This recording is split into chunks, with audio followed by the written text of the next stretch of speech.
দিয়েছে আল্লাহ। এইরকম একটা দশা যে ছাত্র আন্দোলনের মুখে দেশ ছেড়ে যেতে বাধ্য হয়েছে, এটা তোমার কারামতি না, এটা আল্লাহর দান। আল্লাহর দান, এটা আল্লাহ দিছে। এটা আল্লাহ যে দিল, আল্লাহ দেওয়ার পরে তুমি করবাটা কি? তোমার কর্মসূচি কি? এখন এই মহাব্বত যতক্ষণ পর্যন্ত তরু তাজা না হবে ততক্ষণ পর্যন্ত নামাজও ভাল লাগবে না, টুপিও ভাল লাগবে না, পাঞ্জাবিও ভাল লাগবে না। জুব্বা টুপি পাঞ্জাবি দেখলে জঙ্গি জঙ্গি মনে হবে। তোমাদের মতো বহুত মুসলমান আছে তোমাদের সমাজে, যাদের মুখে কালিমা আছে কিন্তু মোল্লা দেখলে জঙ্গি কয়, আছে না নাই? হ্যাঁ, সন্ত্রাসী বলে গালি দেয়। মাদ্রাসা দেখলে পরে নবীর প্রেম তার জাগে না, সে মাদ্রাসাকে ব্যাঙের ছাতা কয়। মাদ্রাসা ব্যাঙের ছাতার মতো এটা কয়। কারণ কি?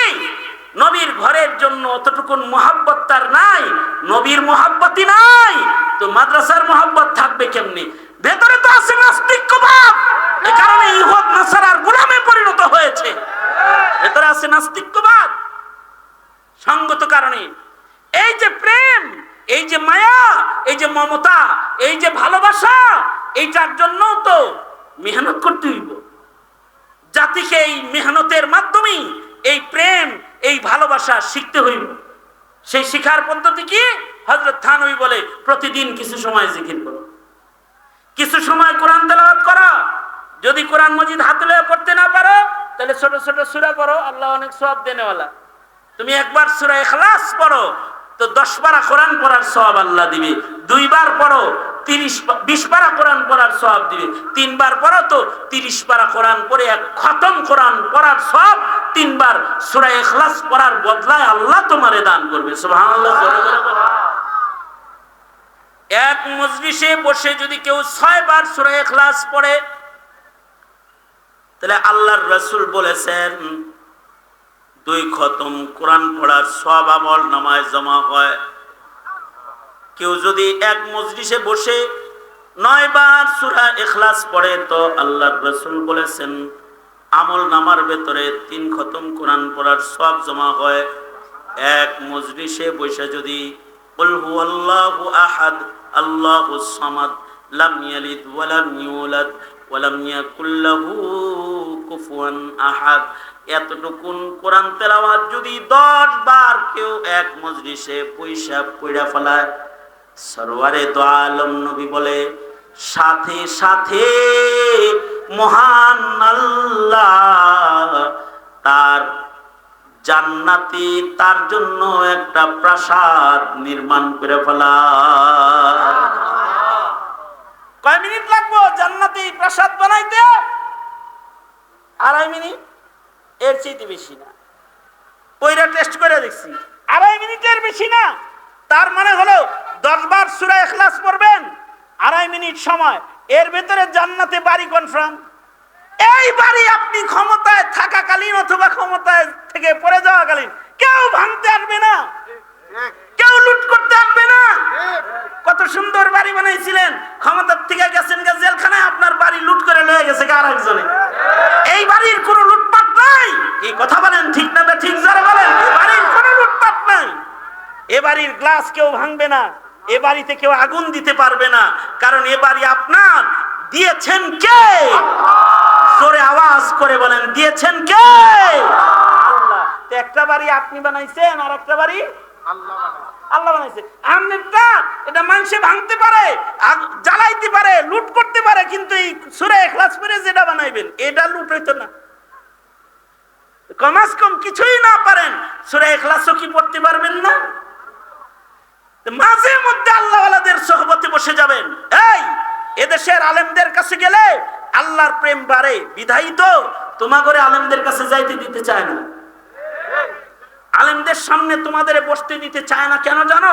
তোমরা আলেমদের কাছে গেলে কোরআন প্রেমিক হয়ে যাবে, তোমরা আলেমদের কাছে গেলে ধর্মভীরু হয়ে যাবে, তোমরা আলেমদের কাছে গেলে ইসলামের বিধানকে শ্রদ্ধাশীল, শ্রদ্ধা করেনেওয়ালা হয়ে যাবে। এইটা যদি তুমি মুসলমানের ভেতরে এসে যায় তাইলে তো এখানে নাস্তিকের চাষাবাদ করা যাবে না, কাদিয়ানীর চাষাবাদ করা যাবে না, যাবে না তো। এ কারণে তোমাকে আলেমের কাছে যাইতে মানা আর বাধা যে তুমি যাইতে পারবে না। কিন্তু আল্লাহর বিধান হলো কুনু মা'আস সাদিকিন, যাও মুহাব্বত লও, তুমি কাছে যাও মুহাব্বতটা হৃদয়ে লও, যাইবা তুমি মুহাব্বত দিমু আমি। আল্লাহ বলে তুমি যাইবা, তাকওয়া দিমু আমি, মুহাব্বত দিমু আমি, প্রেম ঢাইল্লা দিমু নিজের হাতে আমি। আল্লাহ তাআলা নিজের হাতে প্রেম দান করবে, মুহাব্বত দান করবে। এ কারণেই হযরত থানভী বলেন তৃতীয় নাম্বার আমল হলো কাসরাতে সোহবতে আহলুল্লাহ, আল্লাহ ওয়ালাদের সোহবত বেশি বেশি গ্রহণ করা। এইগুলো করলে হৃদয়ের ভেতরে আল্লাহ পাকের প্রেম, ভালোবাসা, মুহাব্বত জন্ম হবে। যাদের হৃদয়ে মুহাব্বত জন্ম হবে তারাই সত্যিকারের মুমিন হবে। আর যাদের এই মুহাব্বতটা আছে তাদের ভেতরে ঈমান আছে। আল্লাহ বলেন ওয়াল্লাযীনা আমানু আশাদ্দু হুব্বান লিল্লাহ, ঈমানদারের হৃদয়ে আল্লাহর মুহাব্বতটাই হবে সর্বোচ্চ, সবচেয়ে বেশি পাওয়ারফুল। আল্লাহ তাআলা আমাদেরকে সেই মুহাব্বতটা দান করুন, আমিন বলেন। যদি ওই মুহাব্বতের মালিকানা রাখতে পারেন তাইলে দেশের মায়াও বাড়বো, স্বাধীনতার মায়াও বাড়বো, মুসলিম মিল্লাতের ইজ্জত সম্ভ্রম রক্ষার মায়াও বাড়বো। তখন এ দেশ, এ জাতির জন্য কিছু করতেও ভালো লাগবো, আর এই দেশের স্বাধীনতা সার্বভৌমত্ব রক্ষার জন্য, সর্বস্ব দেওয়ার জন্য হৃদয় পয়দা হইব। তখন চতুর্দিকে ভারত থাকলেও এই ভারত আপনার স্বাধীনতা নিতে পারবে না, আপনার সার্বভৌমত্বের উপরে আঘাত করতে পারবে না, যখন আপনার ভালোবাসার ঈমান থাকবে। কারণ ঈমানদারকে বিজয় দেওয়ার ওয়াদা কার? আল্লাহ। আরো জোরে বলেন কার? আল্লাহ। ওয়ালা তাকিনু ওয়ালা তাহজানু ওয়া আনতুমুল আ'লাউন, ওয়ালা তাকিনু ওয়ালা তাহজানু ওয়া আনতুমুল আ'লাউনা ইন কুনতুম মুমিনিন।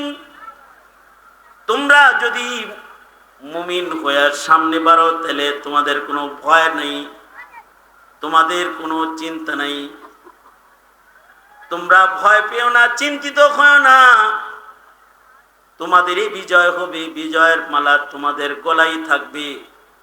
শর্ত শুধু একটা, ইন কুনতুম মুমিনিন, তোমরা যদি মুমিন হও, এই মুমিনের খাতায় নাম রাখতে লাগবে যে মহা দৌলত, সেটা হলো আল্লাহ, আল্লাহর রাসূলের মুহাব্বত।